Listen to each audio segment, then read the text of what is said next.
I never thought that an ordinary Saturday dinner at my parents' house would mark the beginning of such drastic changes in our family's life. Yet, there I was, sitting at the familiar oak dining table draped with the embroidered tablecloth that my mom only brought out for special occasions, trying to make sense of the sudden whirlwind of thoughts in my head. It all started when my older sister Lucinda, with barely concealed excitement in her voice, announced, "I've decided to sell my apartment." The words came out so casually, as if she were talking about changing the curtains. But at that moment, I nearly choked on my mashed potatoes. The apartment she was referring to wasn't just real estate. It was a luxurious three-bedroom property in the heart of the city, bequeathed to her by our grandmother before she passed. That apartment was more than just a place to our family. It was a memory, a symbol of continuity, a small piece of the past that our grandmother had left behind when she departed this world. As usual, Lucinda spoke quickly, leaving no room for anyone else to interrupt. Her husband, Mike, sitting beside her, was enthusiastically supportive. His face glowed with excitement, and he waved his fork around like a conductor's baton as he declared, "We're going to open our own Italian restaurant." He couldn't contain his joy.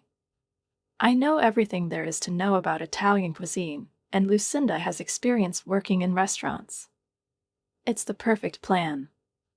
I glanced over at my parents. Both of their faces lit up with delight. Mom clasped her hands together in excitement. "That's a wonderful idea.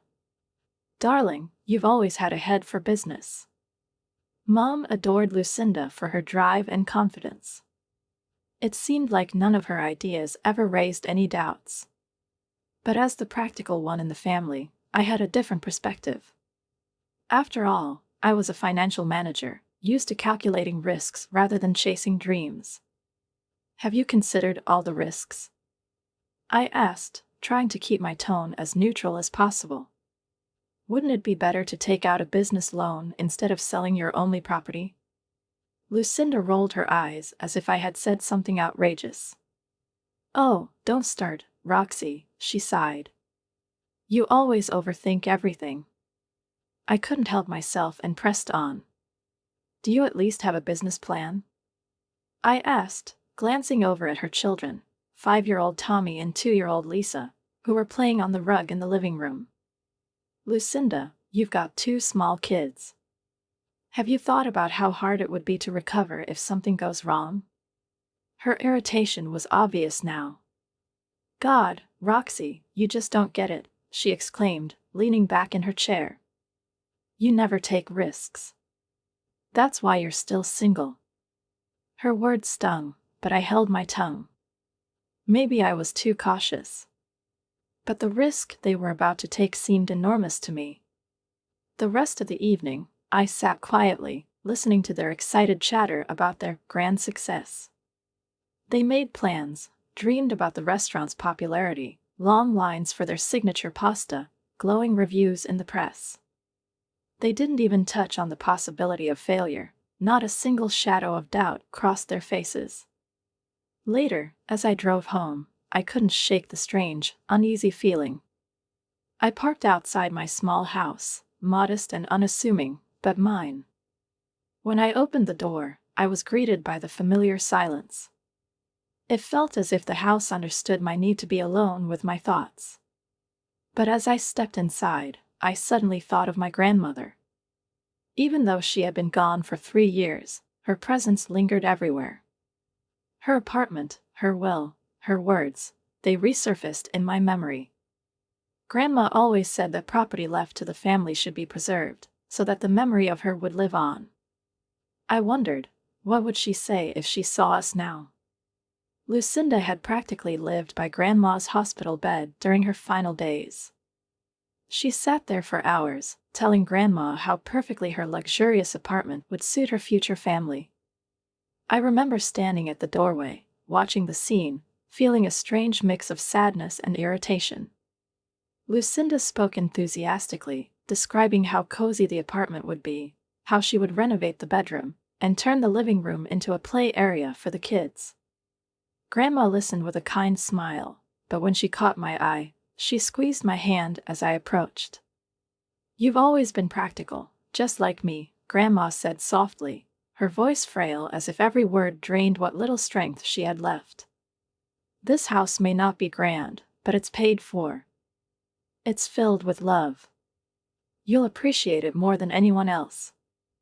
I nodded, unable to find the right words, and saw a flicker of apology in her eyes. She knew that her decision to leave me the house instead of the prestigious city apartment would spark resentment from Lucinda. But for Grandma, it was a matter of principle. The house I now lived in was indeed full of memories, though modest ones. Sitting in this living room now, surrounded by old furniture I hadn't managed to replace, I couldn't help but reflect on how the story with Lucinda seemed to repeat itself over and over again.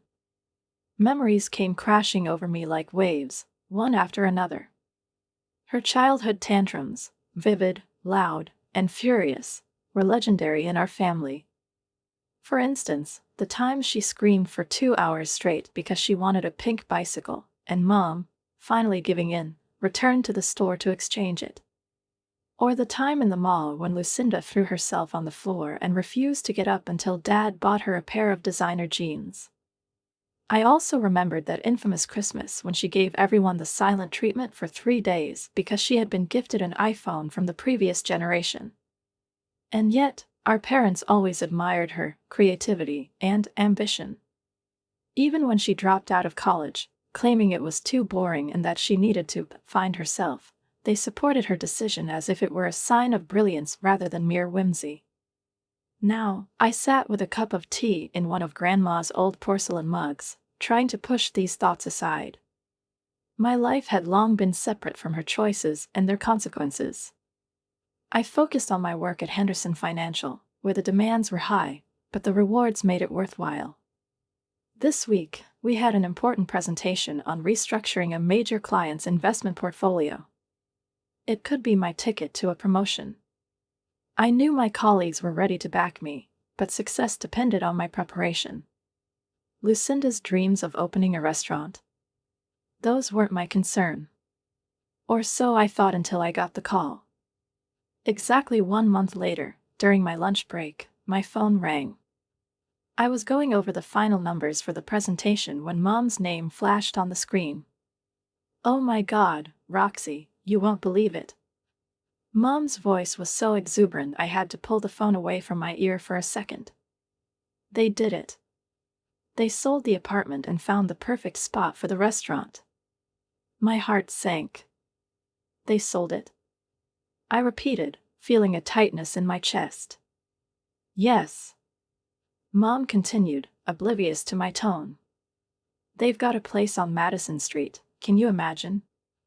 All those trendy restaurants, darling, it's fantastic. Mike is already working on the menu. They've come up with this incredible idea, fusion Italian cuisine. Can you believe it?" I didn't respond. Mom, not noticing the pause, went on. "You have to check out Lucinda's Instagram. She's so full of energy, she's already gained over 1,000 followers on the restaurant's page. She's going to be such a successful businesswoman." I gripped the phone so tightly my knuckles turned white. "And where are they living now?" I asked, trying to keep my voice calm. "Oh, they've rented a cute little apartment. It's only temporary until the restaurant starts turning a profit," Mom said dismissively, as if moving from an inherited apartment to a rental was insignificant. "You know, they're just so focused on getting everything ready." My gaze fell on the financial report lying on the desk in front of me. The numbers blurred in my mind, as if they had lost all meaning.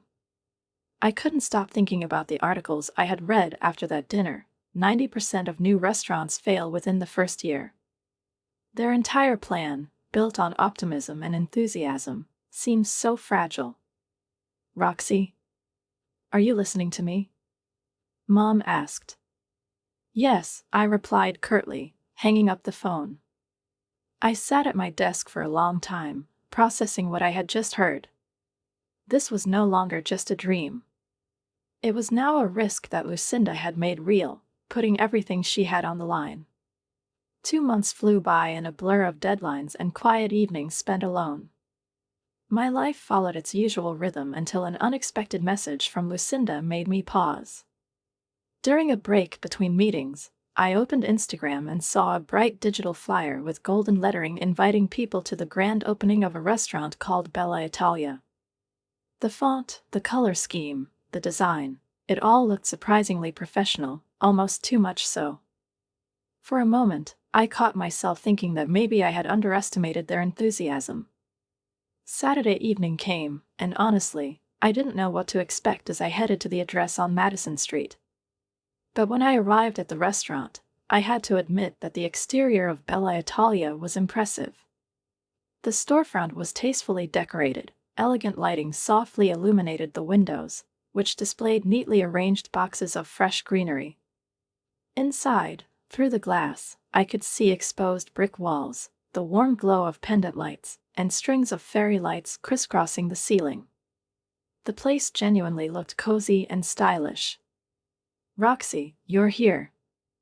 Lucinda, beaming with joy, practically burst out of the crowd. She was dressed in a designer dress that looked like it cost half my monthly mortgage payment. She kissed me on both cheeks, nearly spilling the champagne in the glass she was holding. I glanced around the room. It was filled with familiar faces, cousins, aunts, uncles, old family friends, and Mike's large extended family. By the bar, I spotted Mom and Dad. Dad, as usual, was gesturing enthusiastically, loudly telling Uncle Jim, "Just wait and see. Lucinda is going to be the next big name in the restaurant business. She's got real entrepreneurial spirit. Not like Roxy. She'll probably just keep working for other people until she retires." Mom, standing beside him, nodded approvingly. "Some people are born leaders, and others feel more comfortable following," she added. I pretended not to hear their words, though something inside me clenched. Over the years, I had learned not to take such comments too personally. Instead, I walked over to the snack table, bowed my head, and tried to focus on the food in front of me. Later, when Lucinda was nearby again, I raised my glass toward her, doing my best to sound sincere. "Congratulations, Lucinda. The place looks amazing. I hope it's a huge success." "Thank you," she replied with a smile. But her expression carried that same condescending note, as if my comment were merely a formality rather than something meaningful. Weeks passed, and Bella Italia became a constant topic at Sunday dinners with my parents. Lucinda and Mike often burst into the house with Tommy and Lisa in tow, and, as always, Lucinda dominated the conversation, sharing stories about the restaurant empire she was on the verge of building. Dad beamed with pride, repeating endlessly, "That's our girl. She's just made to be a successful entrepreneur." Mom invariably chimed in, "Not everyone has that kind of energy. Some people are just more comfortable following others." Each time, these words were accompanied by a pointed glance in my direction, which I dutifully ignored. Lucinda smirked at me across the table, that same familiar smug smile I'd seen since childhood, the one she wore whenever she got her way. But one Sunday dinner, the conversation unexpectedly veered toward real numbers. As Lucinda enthusiastically shared updates about the restaurant, I couldn't hold back any longer.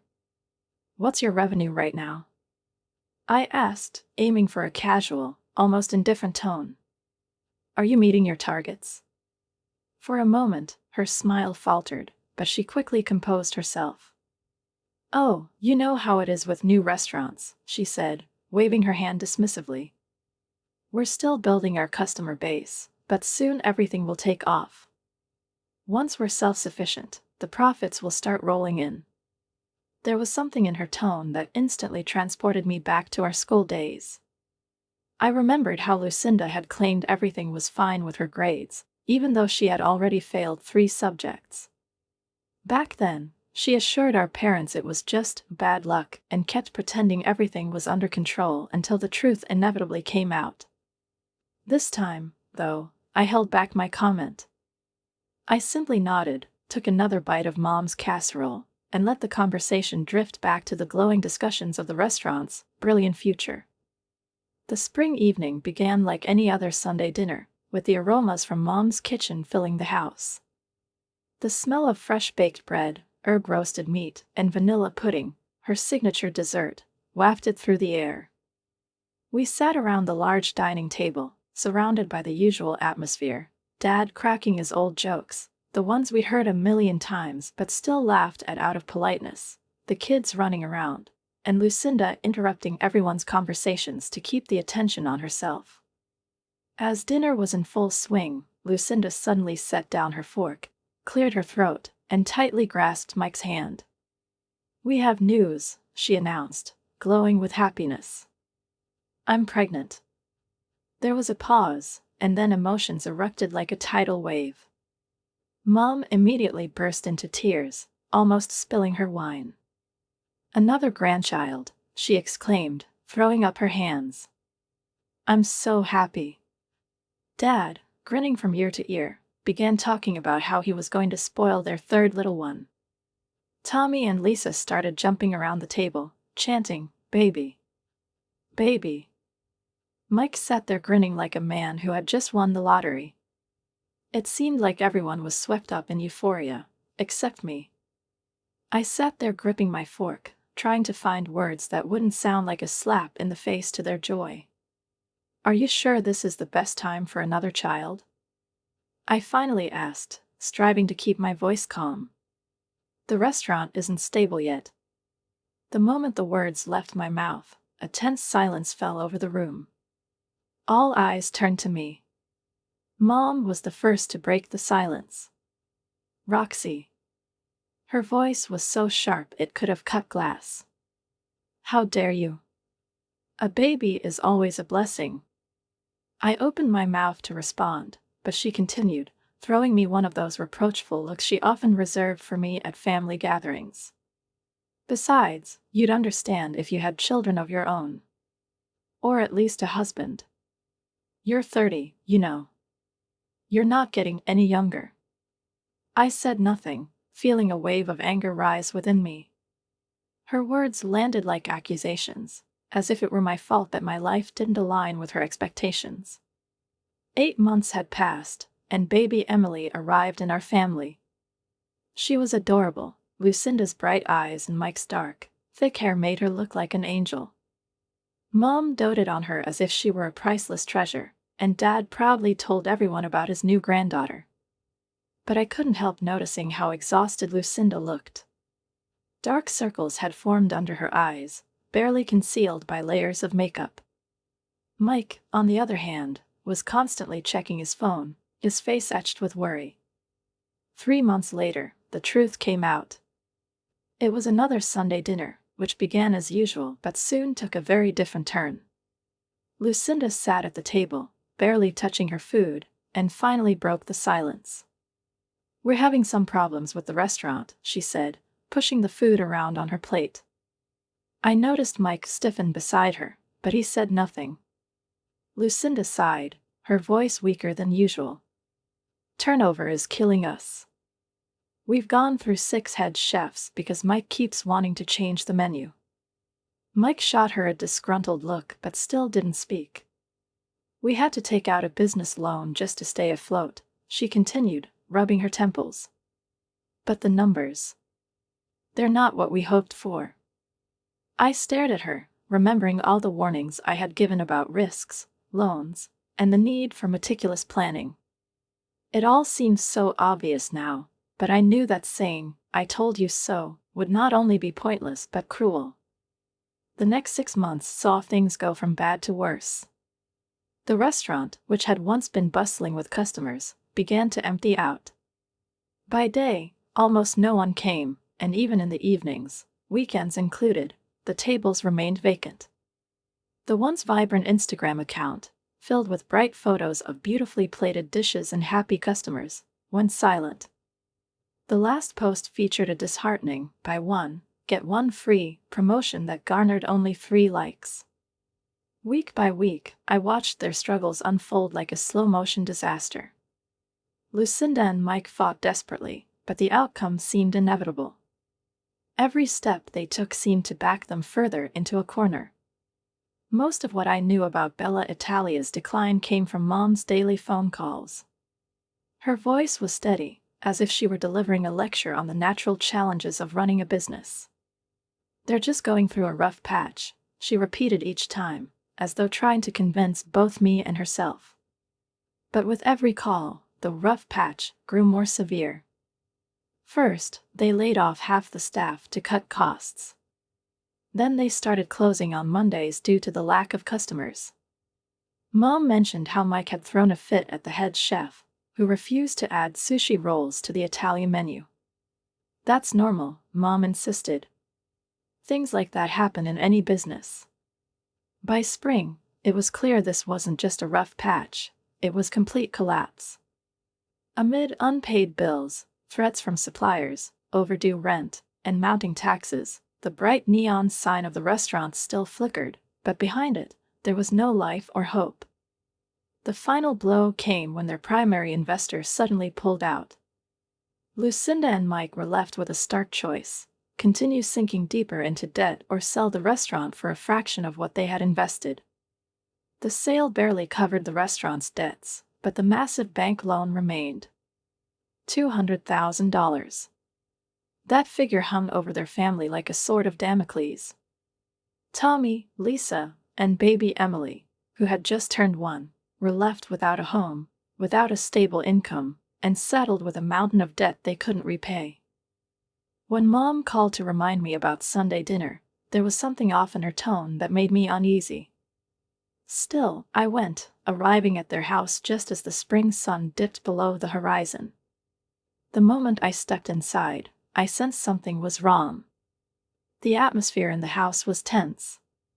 Mom and Dad sat at the table, unusually stiff, as though trying to maintain balance in a precarious situation. Lucinda and Mike were there too, their faces drawn and weary, though Mike still attempted to project an air of confidence.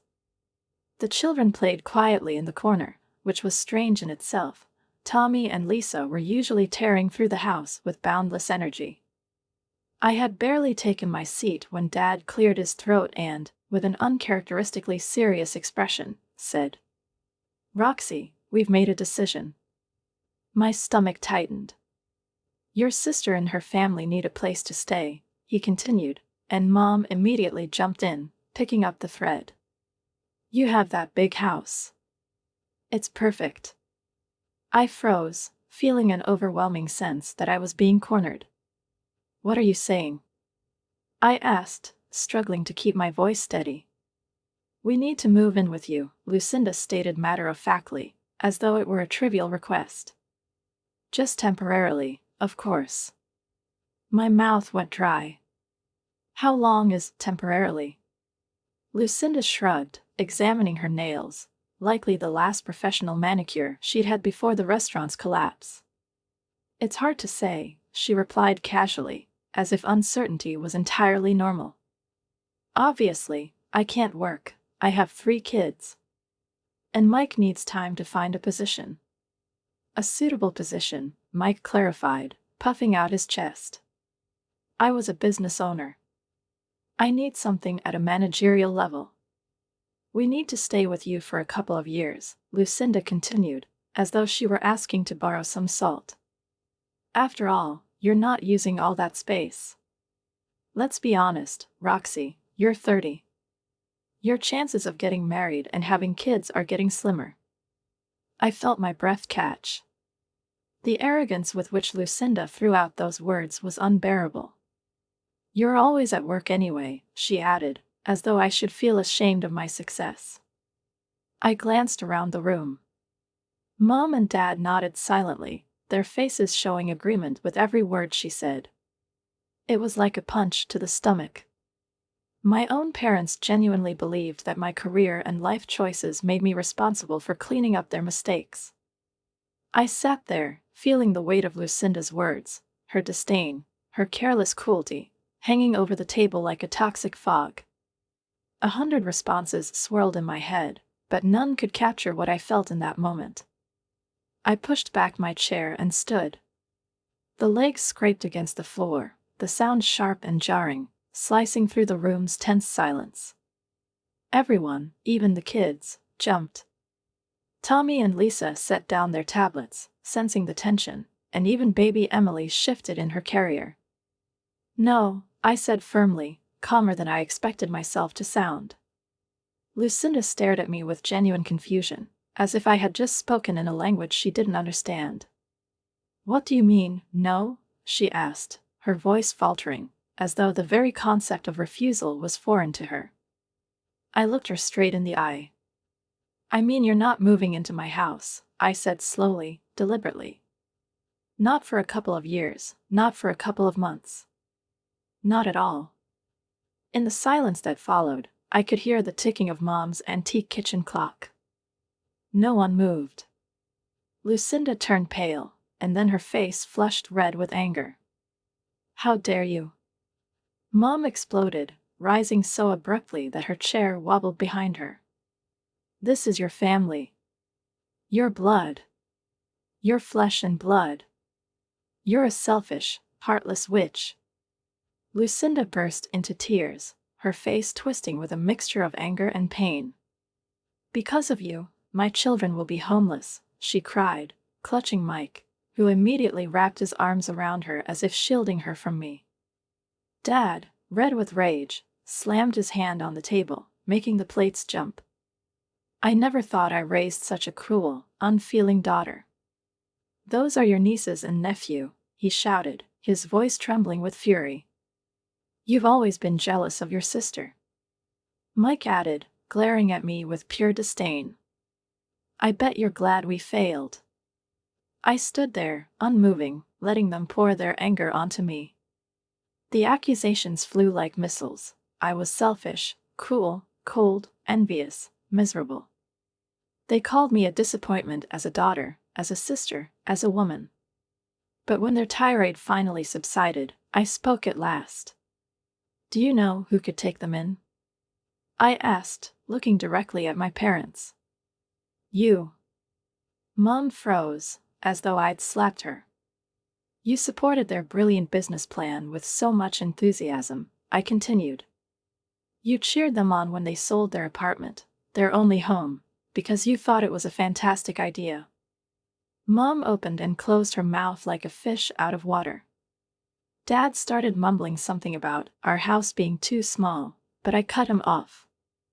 "I warned you," I said, reaching for my coat.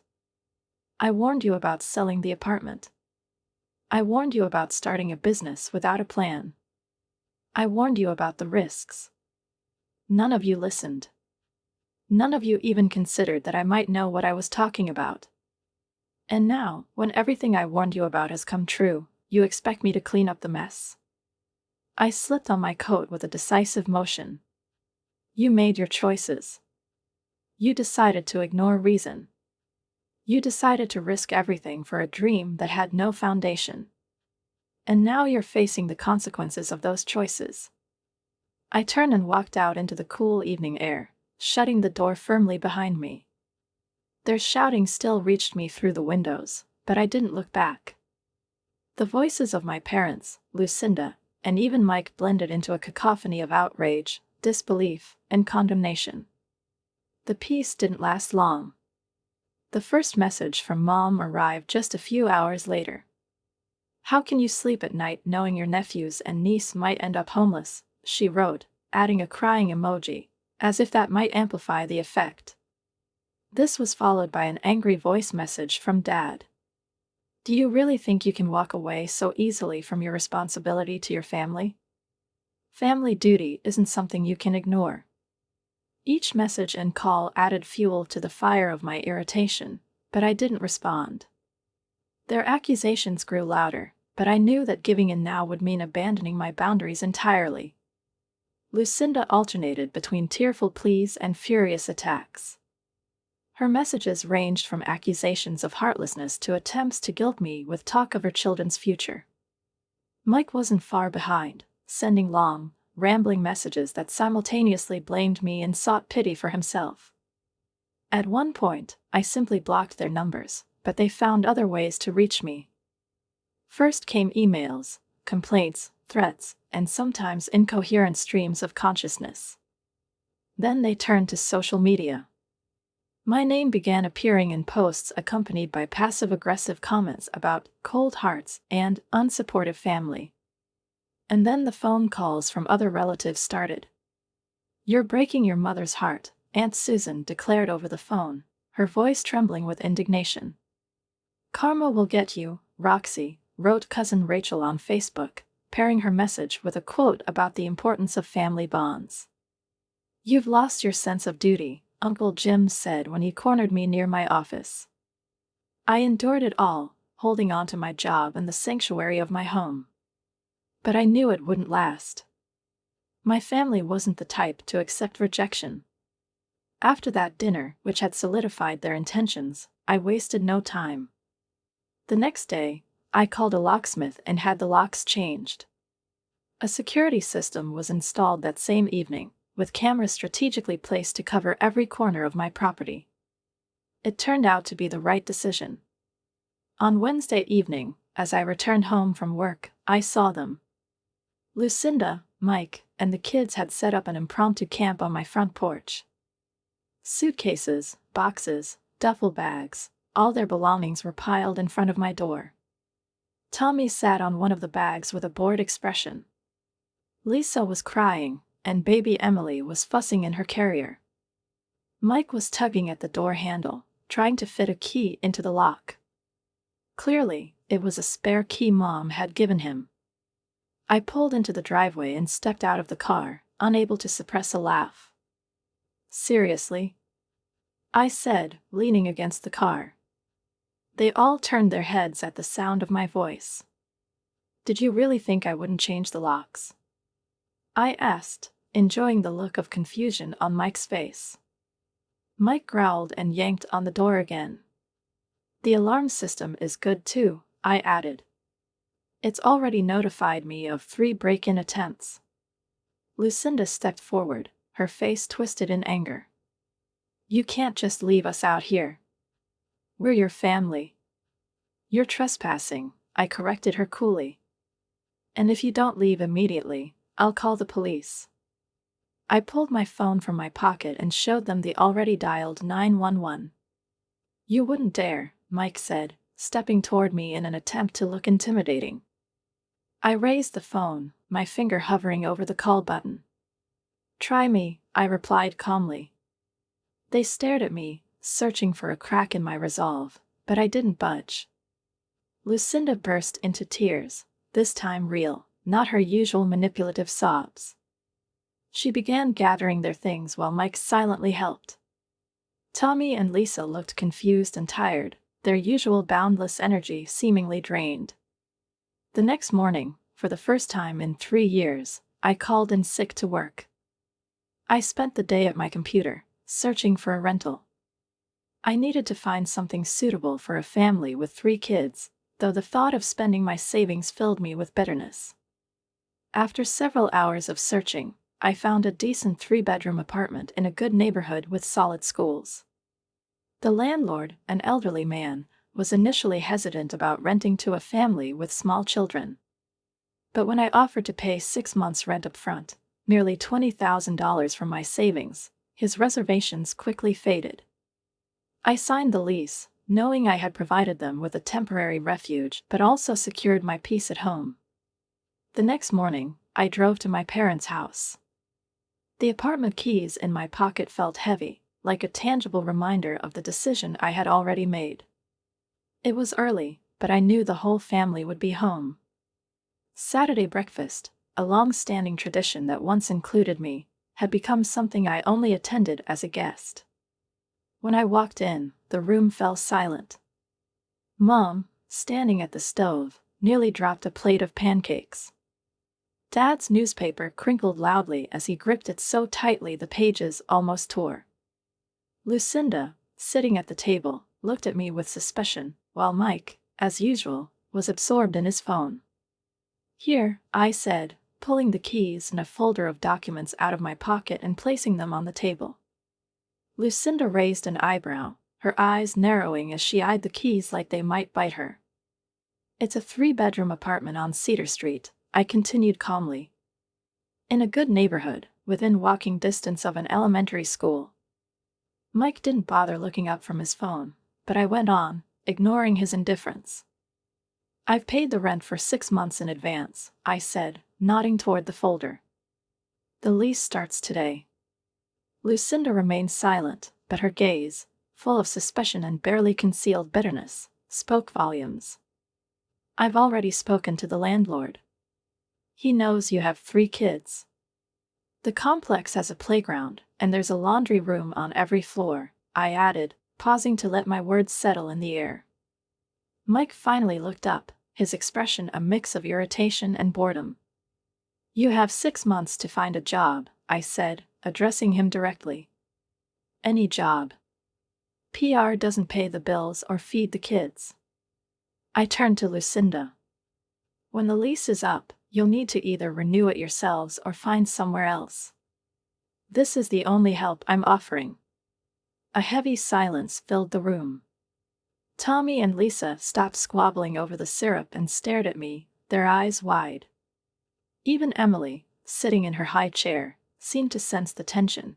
Her tiny hand froze halfway to her mouth with a piece of pancake. That's it?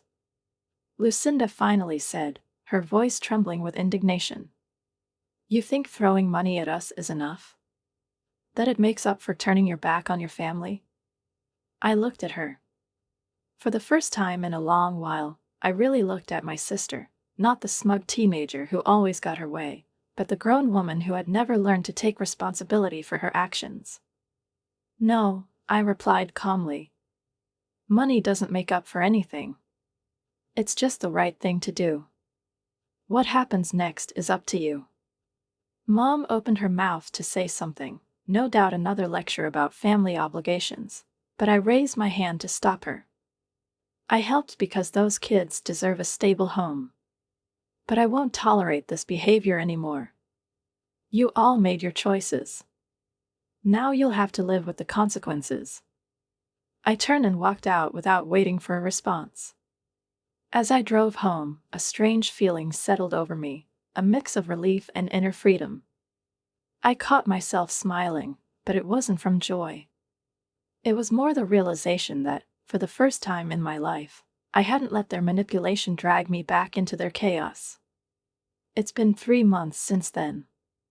Aunt Susan, the only family member who still talks to me, albeit begrudgingly, has kept me updated. Lucinda and her family are now living in the apartment I rented for them. As expected, Mike hasn't found a job. He still considers himself too good for ordinary positions. Lucinda spends most of her time complaining on social media about how hard her life is. Mom and Dad continue bringing them groceries and babysitting the kids, steadfast in their refusal to acknowledge their role in all of this. As for me, I've avoided contact with them altogether. For the first time in years, I have the time and energy to focus on myself. I enrolled in evening classes for investment management, something I'd always wanted to do but never had the emotional bandwidth for. Last week, I was promoted to senior financial manager, now overseeing my own team. Sitting at my desk in my new office, I feel not just professional pride but a deep sense of inner peace. The quiet of my home in the evenings is no longer a symbol of loneliness. It's a symbol of freedom.